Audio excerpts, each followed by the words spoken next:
दर्शकवृन्द नमस्कार। विश्वव्यापी रूपमा फैलिएको कोरोना भाइरस कोभिड-19 को प्रभाव नेपालमा पनि देखा परेको छ। विश्वभरि दोस्रो र तेस्रो लहरका रूपमा फैलिन थालेको कोरोना भाइरसको संक्रमण नेपालमा पनि वात्तै बढ्न थालेको छ। यसको प्रभाव नेपालको समग्र क्षेत्रमा परे जस्तै शैक्षिक क्षेत्रमा पनि पर्नु स्वाभाविक नै हो। गत वर्ष नेपाल सरकारले कोरोना महामारीको उच्च जोखिमलाई ध्यान दिँदै सुरुमा 2076 को चैत्र 6 गतेदेखि वर्षान्तसम्मका लागि विद्यालयदेखि विश्वविद्यालय तहसम्मका सबै शिक्षण संस्थाहरू बन्द गर्ने निर्णय गरेको थियो, जसका कारण 6 चैत्रबाट हुने भनिएको माध्यमिक शिक्षा परीक्षा एसईई समेत रोकिएको थियो। कोभिडको संक्रमण बढ्दै गएपछि सरकारले 11 चैत्र 2076 देखि देशव्यापी बन्दाबन्दी घोषणा गर्दै तत्कालका लागि 15 दिनको लकडाउन घोषणा गरे पनि संक्रमण बढ्दै गएपछि पटक पटक बन्दाबन्दीको समय थपिँदै गयो, जसका कारण 2077 वैशाखबाट सुरु हुने नयाँ शैक्षिक सत्र पनि नराम्ररी प्रभावित बन्न पुग्यो। दोस्रो लहरका रूपमा देखा पर्न थालेको कोरोना संक्रमणका कारण फेरि शैक्षिक क्षेत्र त्यसको प्रत्यक्ष मारमा पर्ने निश्चित जस्तै देखिएको छ। कोरोनाको सकसको पहिलो मारमा शैक्षिक क्षेत्र किन परिरहेको छ त? यो आजको हाम्रो सरोकारको विषय हुनेछ।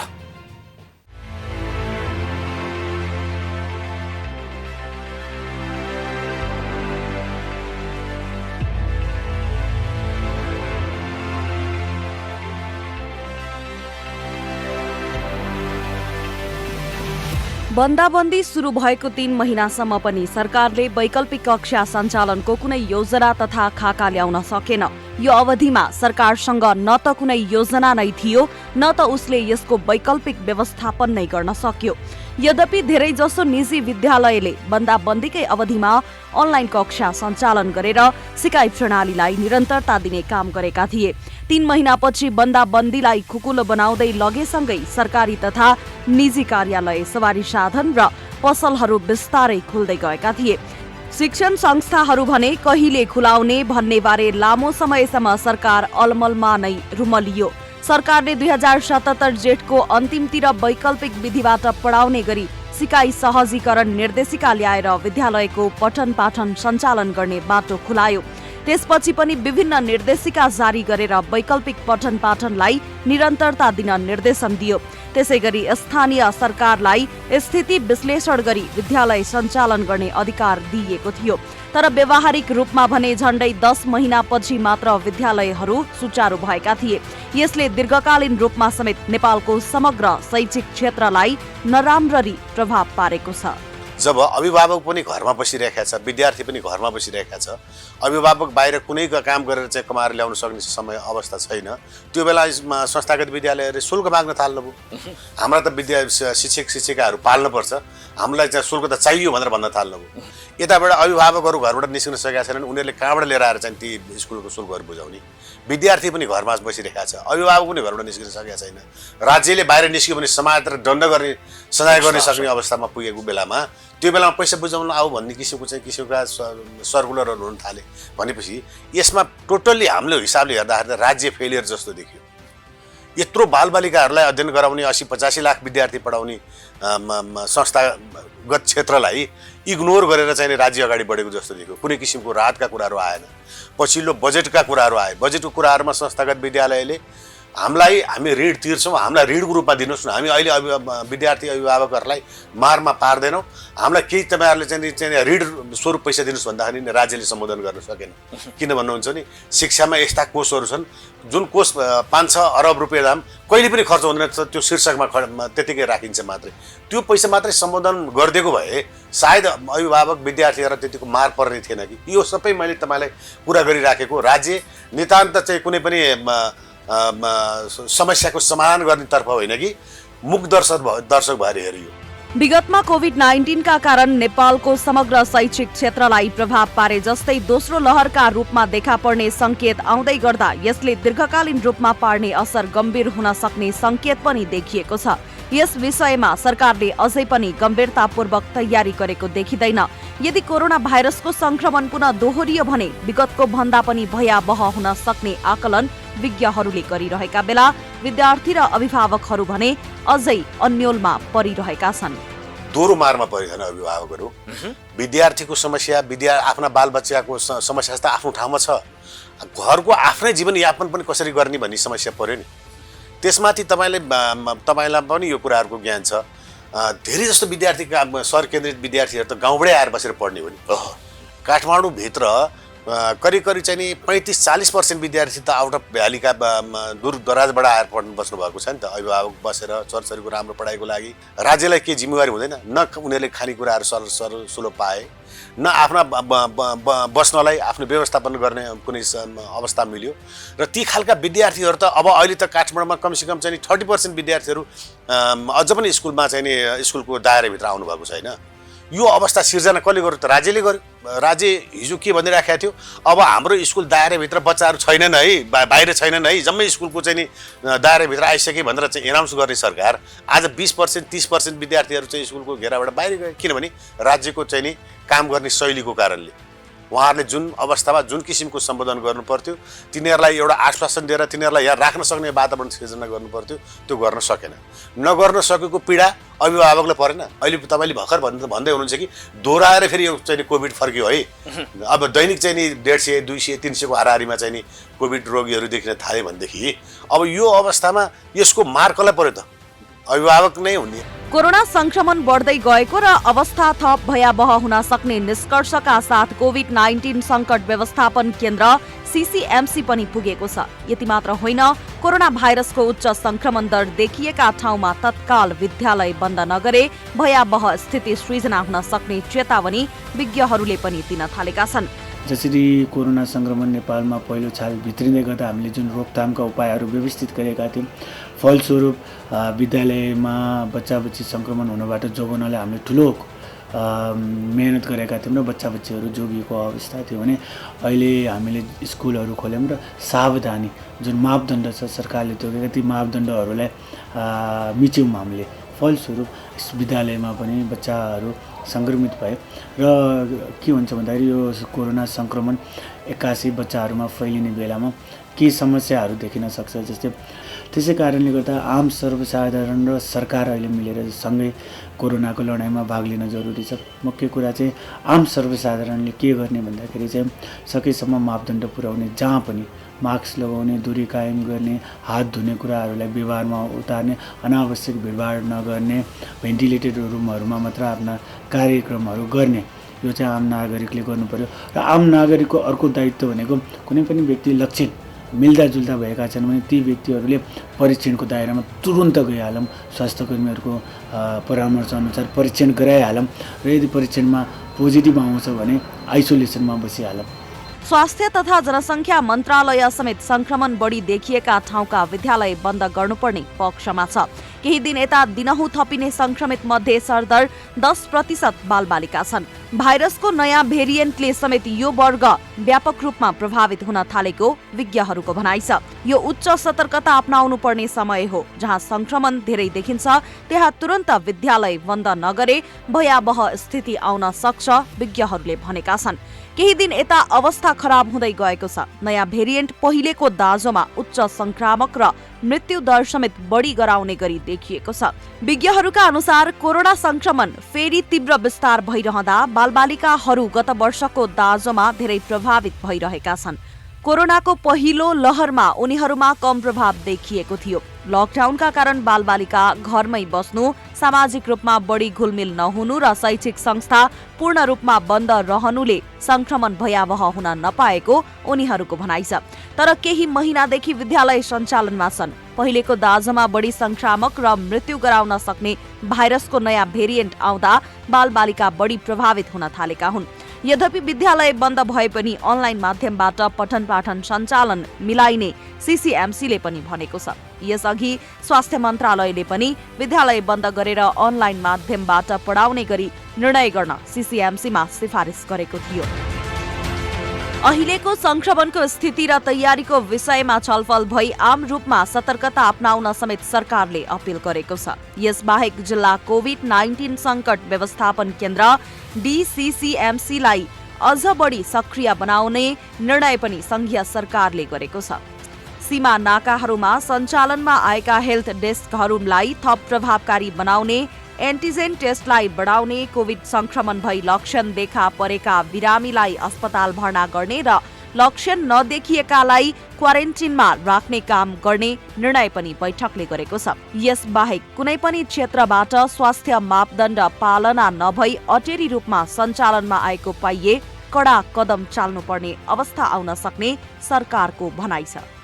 जसरी संक्रमितहरूको संख्या बढ्दै गएको देखिराखिएको छ, हामीले परीक्षण गर्दै जाँदा संक्रमितको संख्या बढ्दै जाने र त्यो संक्रमितहरूको संख्याभित्र चाहिँ हामीले बालबालिका स्कुल जाने बालबालिकाहरूको संख्यालाई तुलनात्मक रूपमा हेर्दाखेरि विगतमा भएको संक्रमणभन्दा अहिलेको संक्रमणमा संक्रमित हुने दर चाहिँ बढ्दै गएको देखिराखिएको अवस्थाले चाहिँ हामी अलि विद्यालयहरूमा बालबालिकाको भेटघाट अथवा जनस्वास्थ्यका मापदण्डहरू चाहिँ पालना हुन नसक्ने अवस्थाहरूले त्यो बाक्लो सम्पर्कले गर्दाखेरि बढेको हो कि अब के कारणले अथवा संक्रमणको अहिले पछिल्लो अवस्था परिवर्तित भाइरसका कारणले अलि संक्रमण बढ्दै गरेको हो कि त्यो कुराहरूलाई नजिकबाट विश्लेषण गरेर स्वास्थ्य मन्त्रालयले यो वर्गको संक्रमण रोकथाम गर्नुपर्छ, जनस्वास्थ्यका मापदण्डहरू अलिक कडाइका साथ पालना गर्ने खालका उपायहरू विधिहरू प्रयोग गर्नुपर्छ भनेर विश्लेषण गरेका आधारमा स्वास्थ्य मन्त्रालयले 3 हप्ता कम्तीमा 3 हप्ताका लागि भर्चुअल माध्यमबाट अध्ययन अध्यापन गराउने खालका विधिहरू अपनाइएन भने संक्रमण अलि भयावह हुन सक्छ भन्ने हाम्रो निष्कर्ष हो। त्यसैका आधारमा सम्बन्धित निकायहरूसँग हामी छलफलका क्रममा निर्णयका क्रममा हामी छौँ। यता निजी तथा आवासीय विद्यालय अर्गनाइजेसन नेपाल प्याप्सनले विद्यालय बन्द नगर्न आग्रह गरेको छ। प्याप्सनले आइतबार एक विज्ञप्ति प्रकाशित गर्दै स्वास्थ्य मन्त्रालयले प्रमुख शहरहरूमा विद्यालय बन्द गरी अनलाइन कक्षा सञ्चालन गर्न सिफारिस गरेको प्रति आफ्नो ध्यानाकर्षण भएको जनाएको छ। प्याप्सनले निजी विद्यालयमा अध्ययनरत विद्यार्थीहरूमध्ये पनि भौगोलिक, अभिभावकको आर्थिक तथा सामाजिक अवस्था, इन्टरनेटको उपलब्धता आदिका कारण 50% विद्यार्थीलाई अनलाइन कक्षाले समेट्न नसकेको विगतको लकडाउनबाट पुष्टि भएको बताएको छ।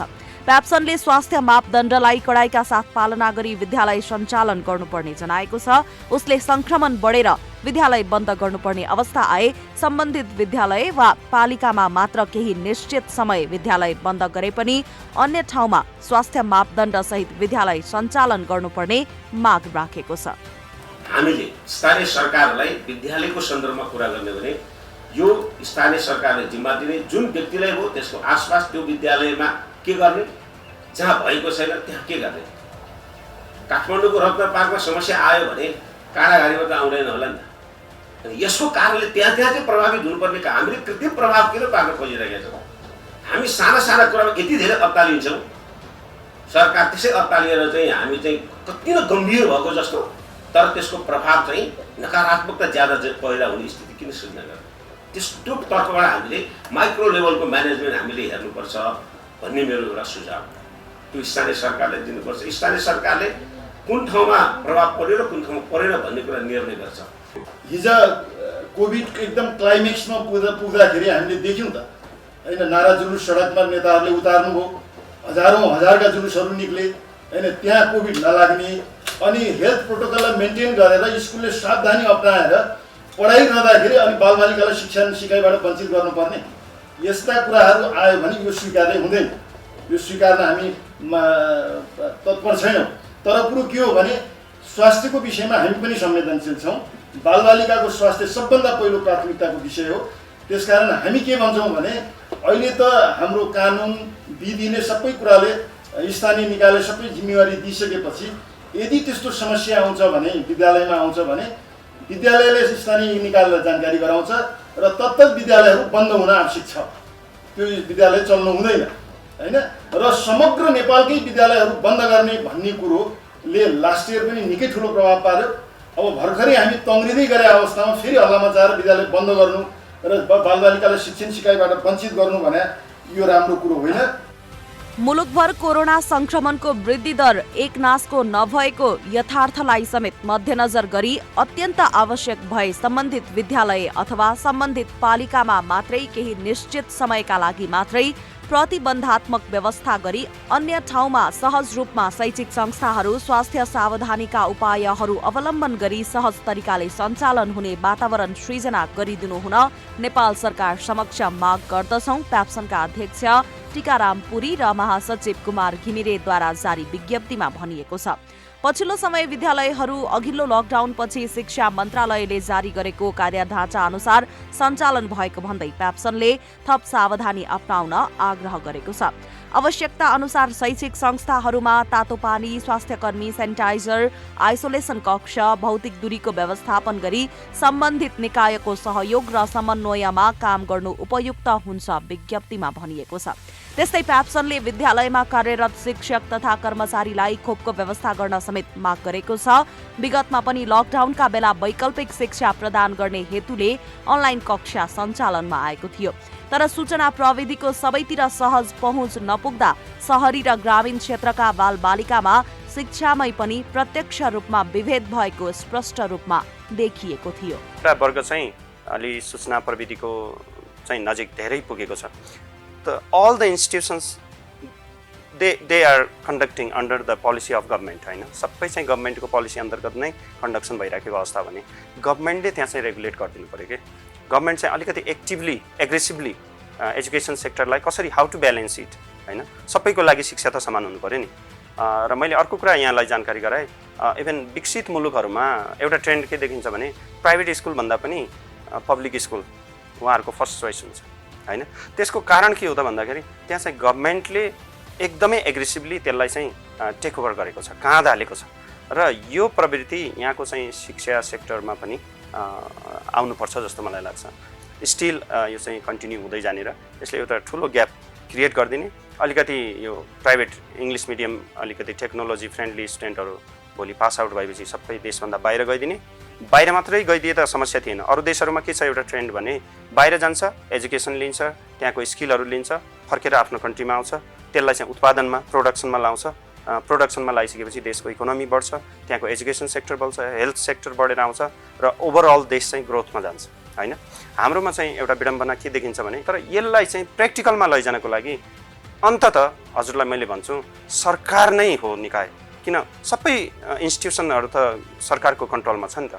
कन्ट्रोलमा गर्नु पर्यो, रेगुलेसनमा गर्नु पर्यो, यहाँबाट गएको मेन पावरलाई ब्याक ल्याउनु पर्यो, त्यहाँ उहाँहरूसँग भएको स्किलहरूलाई यही माटोमा यही धरतीमा यहीँको ग्रोथको लागि, इकोनोमिक ग्रोथको लागि, एकाडेमिक ग्रोथको लागि लाउने हो भने बल्ल चाहिँ हाम्रो देश चाहिँ हाम्रो स्तर चाहिँ अलिकति माथि आउँछ जस्तो मलाई लाग्छ। नेपालमा गत शैक्षिक सत्रको अन्तिम महिना चैतको सुरुदेखि नै नियमित पठन पाठन अवरुद्ध भएको थियो। महामारीका कारण लागू गरिएको लकडाउनका माझ लाखौं विद्यार्थी घरमै बस्न बाध्य भएका थिए।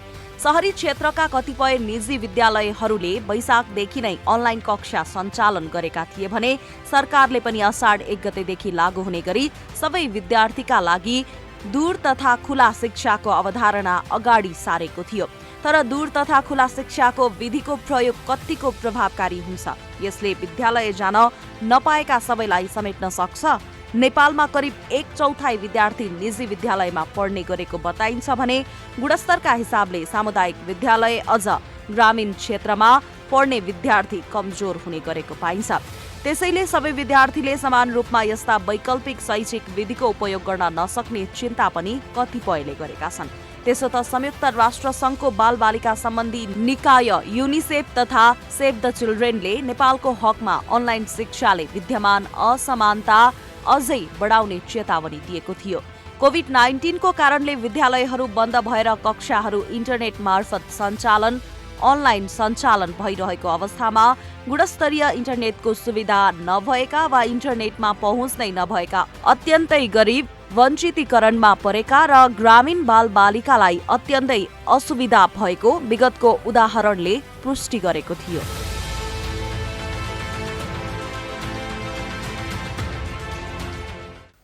सरकारले कोरोना भाइरसको बढ्दो जोखिमलाई ध्यानमा राख्दै विद्यालयलाई बन्द गर्ने मनसाय बनाएको छ।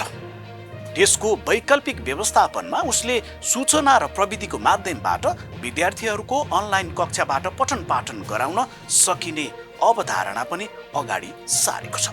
तर वैकल्पिक शिक्षाको एउटा महत्त्वपूर्ण औजार सूचना प्रविधिसँग अभ्यस्त जनशक्तिको अभावमा यो अवधारणा केवल अवधारणामा मात्रै सीमित हुने त होइन भन्ने शङ्का पनि उत्तिकै देखिएको छ।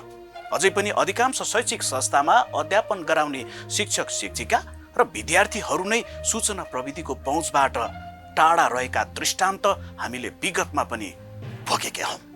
तर सरकार भने सूचना प्रविधिको पूर्वाधारको तयारी बिना नै सूचना प्रविधिको प्रयोगबाट वैकल्पिक शिक्षामा सबैको पहुँच विस्तार गर्न लागि परेको देखिन्छ। यो दिवा स्वप्न त हुने होइन। सरकारले यति भनेर लाखौं विद्यार्थीहरूको भविष्यलाई त्यत्तिकै बन्छाउन खोज्नु कतिको जायज हो त? सूचना र प्रविधिको समुचित वितरण हुन सकेन भने यसले शैक्षिक क्षेत्रमा निम्त्याउने विभाजनलाई थप बढाउने निश्चित छ। सरकारमा यसको कतिको चासो र गम्भीरता देखिएको छ त? हौस् त, आजलाई यति। सूचना, समाचार र मनोरञ्जनका लागि क्यापिटल टिभी हेर्दै रहनुहोला। नमस्कार।